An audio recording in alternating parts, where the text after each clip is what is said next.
Hi, everyone. Thanks again for joining us. I'm Farah Hussain, a former Fortune 200 director, current executive coach, and author of The Pivotal Leader on Substack. I am thrilled to introduce you to our next guest in the Pivotal Leader podcast series today. She is the founder of Stressie, and the conversation is going to align to our theme of normalizing and humanizing pivots. Thank Lupita, you. you're welcome. I'm going to tell the audience a little bit about you.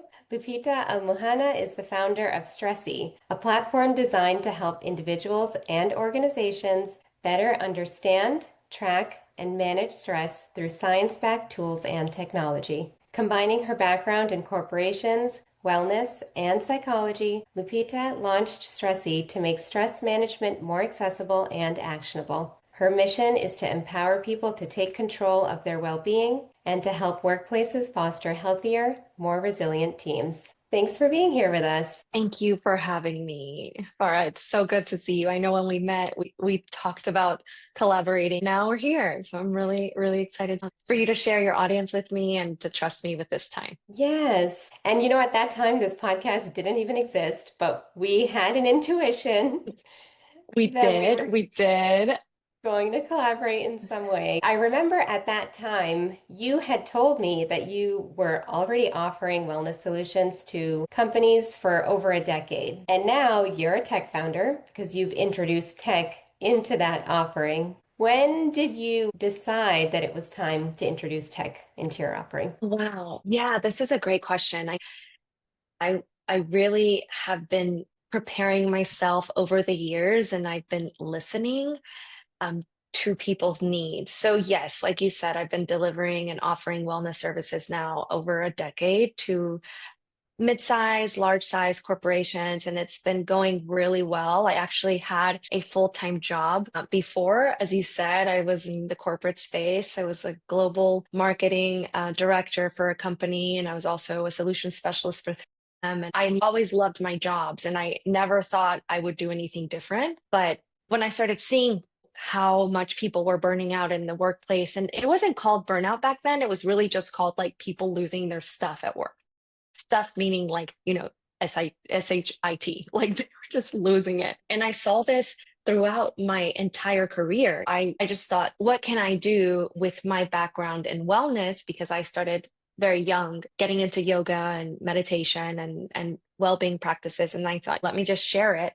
So I started sharing this for free for a very long time. I was doing it from like my heart, and they started then contact me to try to pay me for services, which is when I was like, well, I don't know what to charge. How do I get into this? And I started getting clients that way. And it was really beautiful to transition into that and then leave my full-time job to support these organizations. But it was really when I started listening to what people were asking for, my students, what they would say, we need you in our pocket. We need more than just this. We need more support. I started then to think of ways to scale, but I didn't know it would be a technology platform like this. I still didn't know. So that's been, the message, the little whisper from people is just it's just what got me started and now we're here. I know that who you've served has changed over time as well. You told me about when you started to build your tech offering, you went out Mhm. into the street and spoke to construction workers thinking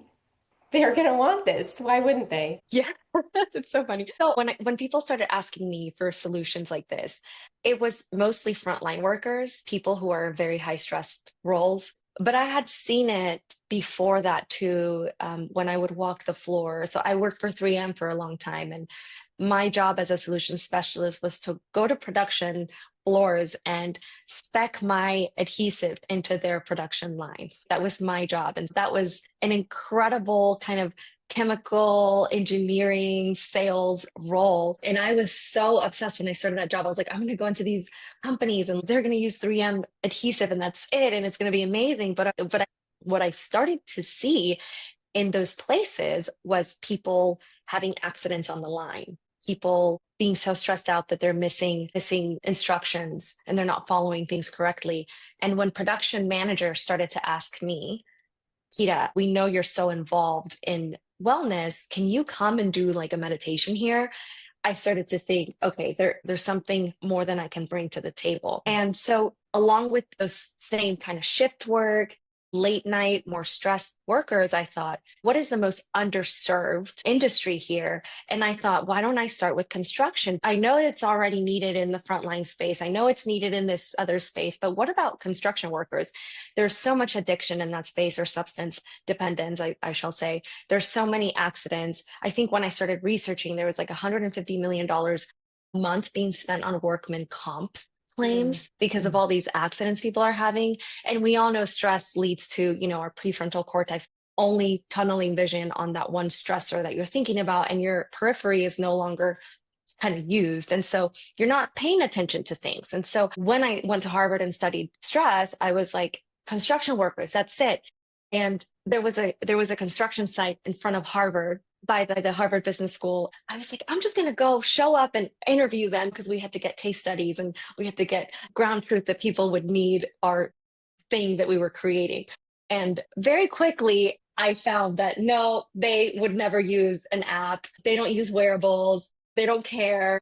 And I was just like, oh man, like, okay, never mind. I can't do this for you. But I did pitch at MIT for this exact construction kind of stress management application. Everybody seemed to think it was such a good idea. But at the end of the day, when you go out and you talk to the real people and you get to know what they really need, it wasn't an application. It was really just more support. And I did tell the manager what I had learned, and it was a really good learning experience for me, actually. It's such a great story because even though you could argue that there is a need, you identified a Hmm. need. You were seeing Hmm. accidents happening in this environment on the production line. You saw the pattern, but what you discovered by talking to customers was that even if there's a need here, even if there is a problem here, if the customer doesn't want to adopt a solution, you don't have product market fit. Exactly. For that industry, at least. Yeah. Yeah. And it broke my heart a little bit because when I was young, my mom had a taco truck and I would go on weekends to sell with her. There's a very soft spot in my heart for construction and construction workers because I would sell to them.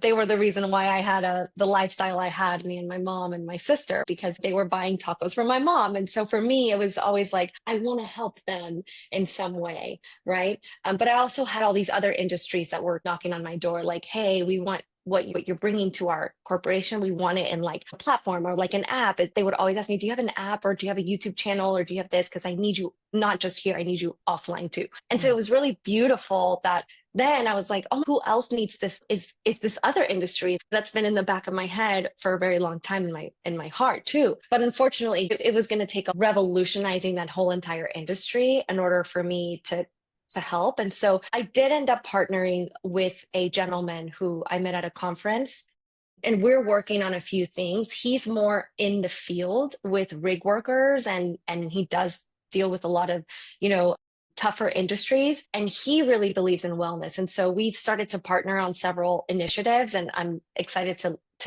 talk about those when they actually come through, but it's definitely not the tech side. Yeah, yeah. How would you say these experiences have helped you evolve as a leader? I've learned to listen, not just to people speaking to me, but also listen to the markets, listen to technologies, to trends. It's really important, I think, as a leader to really study. I went to Los Angeles one time, and on the street, this guy was selling his hat and it said, study yourself. And I thought that was so unique, and I still have it. It's this bright yellow hat. I would never wear that color, but I wear it all the time because it's so profound. It's when you study yourself, you're going to learn that you need to study other things. Because if me myself, I'm a leader, I need to know what a leader does. I need to listen to my customers. I need to listen to my market. I need to listen to my employees or my team. Those experiences have taught me you need to be curious and you need to listen and act on it, not just listen and just let it be. How does the work that you do in wellness help you be in a state of listening, a state of receiving? When I used to guide yoga classes and wellness classes for communities, this was before I started doing things with corporations, I would always go into a space or the room that I was going to offer anything in, and I would ask, What is it that y'all are needing today? A lot of times I'll go into a space and and nobody asks what we're going through. And I always think it's like, what? How can you not ask us? It doesn't matter how long it takes. Like it might take up 2 to 3 minutes of your class time or maybe more, but it's so important to meet people where they are. Being able to ask and then delivering what they need is, I think, the ultimate medicine. It's the ultimate offering. And most of the time, if you're in a group, some of the problems will overlap. And it's not just physically, it's also mentally, emotionally. That trained me to listen, to be curious about what people are going through. And it's very easy to listen, but it's not easy to then process that and then deliver something that those people need. For example, I work with a big healthcare organization, big insurance company out of the Bay Area. It's a bunch of hospitals that they have. I do wellness for their frontline workers. During COVID, they would do their practice with me virtually in the lobby with Mm. people waiting in the back. I saw it. They had their mask on and they were rolling out their mat and people were waiting in the lobby. So it would have been very inconsiderate of me to have them do practices that involve them to chant or to go really high and really low in their body because they might be bumping into people, right? You have to really meet people where they are. And then maybe that day they broke down and they intubated 16 people today. So maybe that focus that day was on grief. Maybe it was embodied grief, embodied purpose, and Mm. and allowing them to reframe that intubating to healing somebody or helping people. A lot of times it's really just listening. Yeah, when I think about pivotal leadership, I define it as leadership that's centered on truth. And what you're saying is that truth is really hearing for what's needed. And there's something here around being present in the moment. How would you define truth in the context of what you do? It's really listening to not just your environment, but also to yourself and knowing your capabilities. I'm not saying don't believe in yourself. The sky is the limit. We can do so many things if we really put our heart into it. But as a leader, you have to also learn to focus on what you're building, stay true to yourself and your capabilities while listening to everything else. Right? Mm. It's really easy to hear something and be like, oh, I can do that too. Yeah, our app can do that. Okay, let's start doing it. And it's like, oh my gosh, you just distracted yourself. No, no. It's also listening to things that have to change. I mean, we've had to pivot so much in our technology just because of technology changing and customers telling us the features that they like and the features that they don't like, and then the features that they want. So, of course, we have to shift and pivot, but it doesn't mean distract yourself, what you're doing because somebody else is maybe got funding or you hear that's a trend and that there's so much money going into that. AI is such a big one. So many investors and people ask us, so how much of your product is AI? Because that's going to dictate how much we can give you. And for me, it would be very easy as a leader to say, oh, 80%. Yeah. And then start to work with my team on that. But if that's not who we are, it's really important to listen to who you are and trust who you are and commit. Yes, we implement AI in our technology, but no, it's not anywhere close to 80%. And I don't think it will be for a long time because we're really trying to stay human centered and we're trying to blend technology with human experience, not, the opposite. So sometimes you need to pivot, and other times you need to stay committed to exactly what you're doing, regardless of what's happening around you. Yes. What Yeah. advice do you have for founders who are either afraid to pivot or afraid to commit to the path that they intuitively know is the one they should be on? Oh my gosh, this is so hard because I know that I question myself all the time too. And it's really hard when people are just like, listen to your gut and listen to your intuition. And I grew up semi-spiritual. If you look on this side of my studio, I have a Ganesha here. I have so many things that I use to anchor myself all the time to help me with big obstacles. But I also use a lot of logic. If the market is telling you something, if you're getting pilots with big orgs, who's going to give us early stage startup the time of day, right? But if they're giving you the time of day, then you're on to something. And so listen to that. We are being asked all the time to go to conferences for these like really stressed out industries like logistics. I used to be in the logistics industry. I get it. I get how stressed out people are in this industry. Why? Because it's uncertain. And we all know that anxiety has uncertainty as like one of the main variables, right? When you don't know how things are going to go, it can bring up a lot of anxiety, especially if you have deadlines, right? So these industries, that's who I'm tackling. I'm like, you know what? We're getting asked to come here for a reason. Yeah, maybe it's not so lucrative right now because we're still trying to figure out what the offering is going to be. We're still measuring and testing our app. We have a very new version of our app launching at the end of this month because we've been listening a lot to the market and to the users that we currently have. And so I would just say keep listening, keep trusting that you are doing good with that information. Take action on that information. My guru always told me information is great, but wisdom is what you do with that information. So you can listen all day and you can read a lot of books, but if you're not putting it into practice, then what are you doing it for? In closing, what would you like people to know about Stressie that we haven't talked about yet? Stressie is really the child of my desire to bring everybody to a state of resilience and well-being. I feel that we tend to over commercialize wellness, and we think wellness looks like a high-end yoga studio with really cool leggings and a meditation cushion, and we're still flustered in our mind. Stress is all about meeting you where you are on your stress management and wellness journey, and we're doing it by understanding your current needs. And wellness is different for everybody. And that's okay. That's Mm. really it. It's okay for your wellness practice or your management practice to look different from your friends or the trendy magazines. It could be very simple and you could achieve very good results with that. And that's kind of what we're trying to do at scale. Amazing. Thank you so much for being here today. Thank And you.